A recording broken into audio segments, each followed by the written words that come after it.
በዓለም ላይ ትልቁ መሳሪያ ኒውክሌር አይደለም። በዓለም ላይ ትልቁ መሳሪያ ኒውክሌርን ራሱን ሊያጠፋው የሚችል የጸሎት ኃይል ነው። ተክተን ልንጮህ ይገባል። ወደ እግዚአብሔር በየዕለቱ ልንጮህ ይገባል። ወጣት ነሽ አይደለም? ወጣት ነህ። አሁን እየተመለከትከኝ ያለ አንተ። ሰላም ቤተሰቦች እንዴት ናችሁ? በጌታ የተወደዳችሁ በመላው ዓለም ላይ ያላችሁ በኢትዮጵያ፣ በአፍሪካ እንዲሁም ደግሞ በአረብ ኤሚሬትስና በዌስተርን ኢሮፕ በመላው ዓለም ላላችሁ የእግዚአብሔር ሰላም የእግዚአብሔር ጸጋ ይብዛላችሁ። ዛሬ ደግሞ በጌታ እግዚአብሔር ባዘጋጀልን ቀን ላይ ጸሎታችን ወይም ልመናችን የማይመለስበትን ምክንያት ማወቅ የሚል አጭር ቆይታ እናደርጋለን። በዚህ ቆይታ ብዙ እንደምትባረኩ በፍጹም አልጠራጠርም። በጣም ቆንጆ ናት እሳት። ስለዚህ ጩጬዎች ብዙ ጊዜ ሕፃናት እሳት ሲያዩ እድሜያቸው በጣም ከፍ ያላለ ሕፃናት እሳት ባዩ ጊዜ ሄደን ካልነካን ይላሉ። እናቶች ወይም ደግሞ ወላጆች ምን ያደርጋሉ? ልጆችን ይከለክላሉ። ስለዚህ በጣም እንደተበደሉ ይሰማቸዋል። ልጆች ካልነካን ብለው እሬ ብለው ያለቅሳሉ። ግን ደግሞ ወላጆች በልጆቻቸው እሬ በልጆቻቸው ለቅሶ ላይ ይጨክናሉ። ያ ማለት እሳቱ በጣም የሚጠቅም እንደሆነ፣ ነገር ግን ወላጆች ልጆቻቸውን እንደከለከሉና ልጆች በወላጆቻቸው እንደተበደሉ ይሰማቸዋል። እውነቱ ግን እንደዛ አይደለም። ያደጉ ሰዎች ለእሳት ያላቸው ዕውቀትና ስለ እሳት ያላቸው መረዳት ምንድን ነው? እሳት መልኩን አይደለም፣ የእሳትን ውበቱን አይደለም። ያወቁና ያደጉ ሰዎች የእሳትን አጥፊነቱን ይረዱታል። ልጆች አጥፊነቱን ሳይሆን ጉዳቱን ሳይሆን የሚያውቁት ወይም ደግሞ የሚመለከቱትን ውበቱን ብቻ ያያሉ። ስለዚህ ካልነካው ይላሉ ወይም ደግሞ ስጠኝ ብለው ሊሉ ይችላሉ።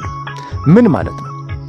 አንዳንድ ጊዜ ወደ እግዚአብሔር በምንጸልይበት ጊዜ ይሄንን የልጆችን ጸባይ አይነት የሚመስል ጥፋቶችን ወይም ደግሞ ስህተቶችን እንሰራለን። ምን አይነት ስህተት? የማይጠቅመንን ነገር፣ ለጊዜው የማይጠቅመንን ነገር ሳንረዳና ሳናውቅ ምን እንላለን? እግዚአብሔር ሆይ ስጠን እንላለን። ለምሳሌ ነገሩ በእግዚአብሔር እይታ በሰዓቱ ለኛ ምንድነው? መርዝ ሊሆን ይችላል፣ ወይ ደግሞ እባብ ሊሆን ይችላል፣ ወይ ደግሞ ጊንጥ ሊሆን ይችላል። ግን ለኛ መስሎ የሚታየን ምንድነው? ነው አሳ ነው አሳ የሚበላ አሳ ይመስለናል። ስለዚህ ምንድነው የምንለው? እግዚአብሔር ወይ እባክህን ይህንን አሳ እፈልገዋለሁ ስጠኝ ብለን እግዚአብሔርን እንለምነዋለን። በያዕቆብ መጽሐፍ ምዕራፍ 1 ቁጥር 5 ላይ ማንም ከእናንተ ጥበብ ቢጎድለው ሳይነቅፍ በልግስና የሚሰጠውን እግዚአብሔርን ይለምን ይላል። ጥበብ እንኳን ቢጎድል ጥበብ ሊሰጥ ወደሚችል እግዚአብሔር በእምነት ቀርበን እንድንለምነው ያዕቆብ ያዘናል። ሳይነቅፍ ይሰጠናል። ምክንያቱም ሰው ሲሰጠን እየነቀፈ ይሰጠናል። ዳግም በጥንቃቄ ተጠቀም፣ በጥንቃቄ መጠቀም አለብህ፣ ከዚህ በኋላማ አልሰጥህም፣ የሰው ነው ቶሎ መልስልኝ። ሰው ሲሰጥ የሆነ ነገር ብሎ ይሰጠናል። ሰው ሲሰጥ በልግስና አይደለም የሚሰጠን፣ በነጻ አይደለም የሚሰጠን፣ በቸርነት አይደለም ሰው የሚሰጠን። ሰው ሲሰጠን ብዙ ነገር ምክንያት ሰጥቶ ሰበብ አስቀምጦ ምናምን ደርድሮ ሰው ይሰጠናል። እግዚአብሔር ግን ሲሰጠን ሳይነቅፍ በልግስና ይሰጠናል። ስለዚህ በምንጸልይበት ጊዜ ጸሎታችን ምናልባት በ6 ምክንያቶች ላይሰማ ሳይሆን ላይመለስልን ይችላል። በ6 ምክንያቶች የአንድ ሰው ጸሎት ላይመለስ ይችላል። በ6 ምክንያት የአንድ ሰው ጸሎት መልስ ላይመጣ ይችላል። የመጀመሪያው መልስ ምንድን ነው? የመጀመሪያው ለምነን ልመናችን የማይመለስበት ምክንያት አሁን ጊዜው ስላይደለ። ምክንያቱም የምንለምነው ነገር የራሱ የሆነ ጊዜ ስላለው መጽሐፍ ቅዱስ ሲናገር ሁሉን በጊዜው ውብ አድርጎ ሰራው ይላል። እግዚአብሔር እንኳን ሲሰራ ነገሮችን ሁሉ በጊዜው ውብ አድርጎ ይሰራል። ስለዚህ አንተ አሁን እየለመንክ ያለው አንቺ አሁን እየለመንሽ ያለሽው ልመና ምናልባት ያለ ጊዜው ነው። ያለ ጊዜው የመጣ ነገር ሊያጠፋሽ ይችላል፣ ሊጎዳሽ ይችላል። ልክ እንደ እሳቱ ማለት ነው። እሳትን ሕፃናት ሲያዩ ያምራቸዋል፣ ደስ ይላቸዋል። ስለዚህ ነክተውት ዳሰውት መጫወት ይፈልጋሉ። ያንን ቢያደርጉ ግን ጉዳት እንዳለው ወላጆች ያውቃሉ። ስለዚህ ምን ያደርጋሉ? ልጆቻቸው ያንን እሳት እንዳይነኩ ምን ያደርጋሉ? ይከለክላሉ። ስለዚህ እግዚአብሔር ያንቺንም ልመና አሁን እየጸለይሽ ያለሽውን ጸሎት አሁን እየለመንክ ያለውን ልመና ያልሰማው በዚህ ምክንያት ነው። ለምን? እግዚአብሔር ላንተ እንዲሰጥ የፈለከው ነገር ጊዜው አይደለም። አሁን ከወሰድከው መቆጣጠር ስለማትችል ከቁጥጥር ስለሚያልፍ አንተን ሊጎዳ ይችላል። አንተን ከእግዚአብሔር ቤት ሊያወጣ ይችላል። ስለዚህ እግዚአብሔር ጊዜ እየጠበቀ ነው። ለምን? እግዚአብሔር የራሱ ነገሮችን የሚሰራው በጊዜ ስለሆነ ማለት። ስለዚህ ታገስ። ምን ማድረግ አለብኝ ካልክ ታግሰ መጸለይ ብቻ። ለምን መሰለ? ሉቃስ ወንጌል ምዕራፍ 1 ላይ ለብዙ ዘመናት ሚስቱ መካን ነበረች፣ የዘካርያስ ሚስት እና እሱ ግን ይጸልያል እግዚአብሔር ልጅ እንዲሰጠው፣ እግዚአብሔር በልጅ እንዲባርከው። ለብዙ ጊዜ ጸሎት ነበረው፣ ግን ደግሞ ጊዜው አልነበረም። ስለዚህ እግዚአብሔር አልመለሰለትም ማለት ነው። መልስ አልመጣለትም። ግን ሰውየው አገልግሎት አላቆም፣ እያገለገለ ነበር። ብዙ ጊዜ አገልግሏል። ጌታን እያገለገለ በታማኝነት ቀጥሏል። በመጨረሻ ግን የእግዚአብሔር መልአክ ገብርኤልን እግዚአብሔር ልኮለት፣ ገብርኤል መጥቶ ምን አለው? ለዚህ ለሽማግሌ ለዚህ ዕድሜ ሚስቱ በዕድሜ አርጅታለች ኤልሳ፣ እሱም ደግሞ በጣም አርጅቷል፣ ሰው ይወልዳል ከሚባለው ሳይንሳዊ ዕውቀት ዘለዋል። ስለዚህ በዛን ጊዜ ከሰው ዕውቀት ርቆ በሄደበት ውስጥ እግዚአብሔር ጣልቃ ገብቶ ልጅ እንደሚሰጥ፣ ያቺ ያረጀች በሰው ዕውቀት አትወልድም ተብላ የተደመደመች አሁን ግን ልጅ እንደምትወልድ እግዚአብሔር ተናገረ። ስለዚህ እሱ በሰዓቱ አላምንም አለ። ግን ደግሞ አፉንም ዱዳ አድርጎት ምልክት ሰጥቶታል። በኋላም ደግሞ ምርጥ ልጅ መጥምቁ ዮሐንስን እንደወለዱ ሁላችሁም ታውቃላችሁ። ስለዚህ እግዚአብሔር በጊዜው ይሰራልና ታክሰን ጸሎታችንን እንቀጥል፣ ታክሰን አገልግሎታችንን እንቀጥል። ለምን? እግዚአብሔር የሚሰራው በጊዜው ነውና የጸለይነው ምናልባት መልስ ያልመጣልን ጊዜው ስለ አይደለም። ሁለተኛው ደግሞ የለመነው ልመና እግዚአብሔር የሚከለክለን ሁለተኛው ምክንያት ምንድነው? የለመነው ልመና አሁን አይጠቅመን። ሶስተኛው ደግሞ የለመነው ልመና መቼም ስለማይጠቅመን እግዚአብሔር ይከለክለናል። ልብ አድርጉ። ሁለተኛ ምንድነው? እግዚአብሔር የለመነው ልመና የማይሰጠን ሁለተኛው ምክንያት ምንድነው? የለመንከው ልመና አሁን ስለማይጠቅም። ምክንያቱም አሁን ከተቀበልከው ስለሚጎዳ። ስለዚህ እግዚአብሔር አሁን የማይጠቅም ከሆነ እግዚአብሔር አሁን መልስ አይሰጥም። ሁለተኛው መቼም ስለማይጠቅም ሁሌም ስለሚጎዳ። ለምን? መርዝ ካለበት ይጎዳል እንጂ ጥቅም የለውም። ስለዚህ ምንም ነገር ለምሳሌ መጽሐፍ ቅዱስ ላይ ሕዝቅያስ የለመነውን ልመና አይታችሁ ከሆነ ሕዝቅያስ የለመነው ልመና እግዚአብሔር ዕድሜ እንዲቀጥልለት፣ እግዚአብሔር በሰጠው ሕይወት ውስጥ ኖሮ ያደረገውን መልካም ነገር እግዚአብሔር እንዲያይለት እግዚአብሔር ፊቱን ወደ ግድግዳ አዙሮ እንደጸለየ ሁላችሁም ታውቃላችሁ። ግን ደግሞ እግዚአብሔር ዕድሜ ሰጥቶት ያደረገውን ነገር ሲታዩ ባይጸልይ ያስብላል። ስለዚህ እንዲህ አይነት ነገር ካለ እግዚአብሔር በሰጠን ነገር ጌታን የምንበድል ከሆነ እግዚአብሔር በሰጠን ነገር መቼም የምንጠቀም ካልሆነ እግዚአብሔር ከምንም ነገር በላይ እኛን ነው የሚፈልገን። ስለዚህ እኛን በሰጠን ነገር የሚያጣን ከሆነ ያንን ነገር እግዚአብሔር ከኛ ከልክሎ እኛን ማግኘት ስለሚፈልግ ጸሎታችንን ላይመልስ፣ ልመናችንን ላይሰጠን ወይም ላይመልስልን ይችላል። ሶስተኛውና ወይም ደግሞ አራተኛው እግዚአብሔር የለመንከውን ልመና ላንተ የማይሰጥበት ምክንያት፣ የጸለይከውን ጸሎት የማይመልስበት ምክንያት ከጸጋው ይልቅ ባለጸጋውን ማየት እስክትችል ድረስ እግዚአብሔር ይጠብቃል። ምክንያቱም አንተ ለምሳሌ እግዚአብሔር ጸጋ እንዲሰጥ እየጸለይክ ነው።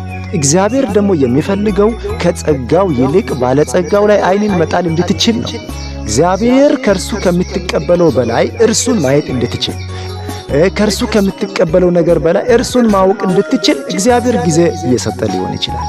ስለዚህ እግዚአብሔርን እስክታውቅ፣ ሰጪውን እስክታውቅ፣ ዓይንህን ከስጦታ ላይ አንስተ፣ ዓይንህን ከጸጋ ላይ አንስተ፣ ዓይንህን ጊዜያዊ ከሆነ ነገር ላይ አንስተ በእውነት በባለቤቱ ላይ በሚሰጠው ላይ በባለጸጋው ላይ በአባቴ ላይ አንተን በሰራውና በፈጠረው ላይ ዓይንን ስታደርግ፣ ልብን በሱ ላይ ስታሳርፍ፣ ያን እግዚአብሔር ልመናህን ይመልስልሃል። ስለዚህ ይሄም ጊዜ ሊወስድብህ እንደሚችል ከዚህ ልትማር ትችላለህ።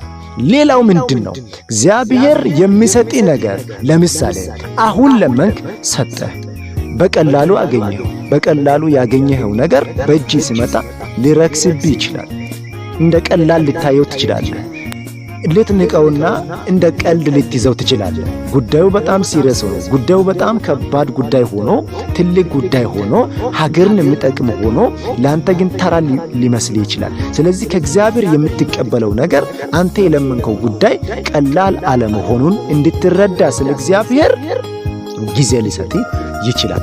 ያንን እስክትረዳ ድረስ ለፍተህ ጊዜ ሰጥተህ ታክሰህ ያገኘውን ጉዳይ ከመጣልህ በኋላ እንደ ቀላል ልታየው አትችልም። ስለዚህ ዋጋውን እስክታውቅ ድረስ እግዚአብሔር አሁን እየለመንክ ላለኸው ነገር መልስ ላይሰጥህ ይችላል። ቤተሰቦች በጣም በእውነቴ ነው ብላችሁ እንደተባረካችሁ ራሳችሁን እንዳያችሁበት አልጠራጠርም። የቱ ተመቻችሁ? በኮመንት ላይ ሐሳባችሁን ጠብቃለሁ። በእርግጠኝነት ሐሳባችሁን ጠብቃለሁ። ስለዚህ በደንብ አድርገን እየጸለይን ያለን ሰዎች በጸሎታችን ተክተን ልንጸልይ ይገባል። ልመናችን ልንቀጥል ይገባል። እግዚአብሔር አልመለሰልንም፣ እግዚአብሔርም አልሰማንም፣ እግዚአብሔር አልሰማህም፣ እግዚአብሔር አልሰማሽም እያለ ሰይጣን እየከሰሳችሁ ያላችሁ ሰዎች እግዚአብሔር እንደሚሰማችሁ መስክሩ። እግዚአብሔር ይሰማል፣ እግዚአብሔር ያያል። መጽሐፍ ሲናገር ሰምቶ በእሳት የሚመልስ አምላክ እርሱ አምላክ ይሁን አለ ይላል ኤልያስ። ስለዚህ እኛ የምንለምነው ጌታ ግዑዝ አይደለም። የምንለምነው ጌታ ጣዖት አይደለም። ጣዖታት ዓይን አላቸው አያዩም፣ ጆሮ አላቸው አይሰሙም፣ እጅ አላቸው አይዳሱም፣ እግር አላቸው አይሄዱም። ነገር ግን አሕዛብ አማልክቶቻቸውን ሁልጊዜ ይሸከሙታል። የኛ አምላክ ግን ስንተኛ፣ ስንነሳ፣ ስንጓዝ ሁሌ ያለ፣ ሁሌ ደግሞ የሚሸከመን፣ ደግሞም የሚራራልን፣ በእጆቹ መዳፍ ላይ የቀረጸን አምላክ ነው ያለን። ስለዚህ ይሰማናል፣ ያያል፣ ይመልሳል። ጆሮዬ ከመስማት አልደነቆረም አለ፣ ዓይኔም ከማየት ይላል። ስለዚህ እግዚአብሔር ያያል፣ ደግሞ ይሰማል፣ ሁልጊዜም ይሸከማል። ስለዚህ ሳንጠራጠር በእምነት ሳይነቅፍ በልግስና ለሁላችንም ወደሚሰጠው አምላክ በእምነት እንጸልይ። ምን ያስፈልገናል? የሚያስፈልገንን ነገር መጸለይ ያለብን እንደ ልባችን ሳይሆን እንደ ሐሳቡ፣ እንደ ልቡ፣ እንደሱ ፍቃድ መጸለይ ይሆንልን። እግዚአብሔር አምላክ ይባርከን፣ ጸጋውን ያብዛልን፣ የጸሎት ጉልበታችንን ያድስልን። በርትታችሁ ጸልዩ።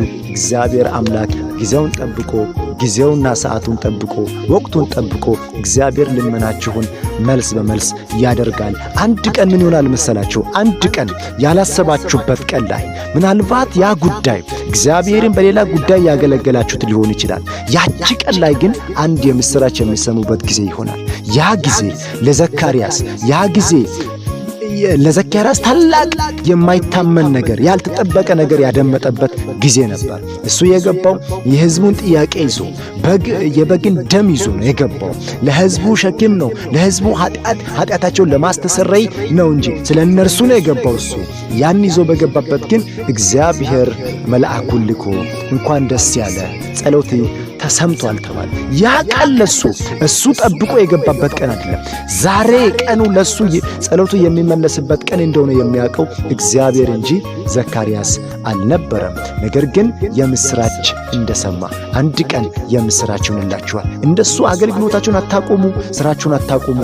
ቀጥሉ፣ በታማኝነት ቀጥሉ፣ አገልግሎታችሁን፣ ስራችሁን ቀጥሉ፣ ጸሎታችሁን ቀጥሉ፣ በጎነታችሁን ቀጥሉ፣ ቸርነታችሁን ቀጥሉ፣ እምነታችሁን ቀጥሉ። አንድ ቀን ልክ ዘካርያስ ጋር መልአኩ ተልኮ እንኳን ደስ ያለ እንዳለው፣ ጸሎቱ ተሰምቷል እንዳለው ለእናንተም እንደዚህ የሚሆንበት ቀን ሩቅ አይደለም።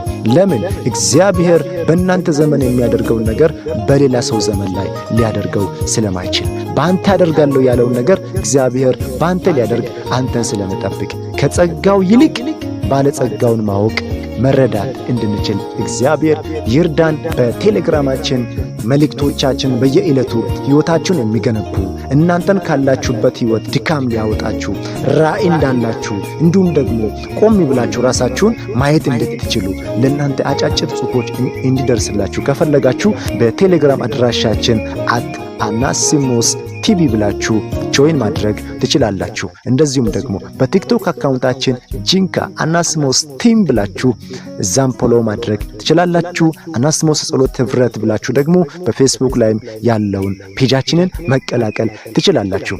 ይህንን አናስሞስ ቲቪ የዩቲዩብ ቻናላችንን ሳብስክራይብ፣ ላይክ፣ ሼር and ኮመንት ማድረግ እንዳይረሳ። በመጨረሻም ኮፒ ሊንክ አድርጉ። ተባረኩ። እግዚአብሔር አምላክ አብዝቶ በነገር ሁሉ ይባርካችሁ። አመሰግናለሁ።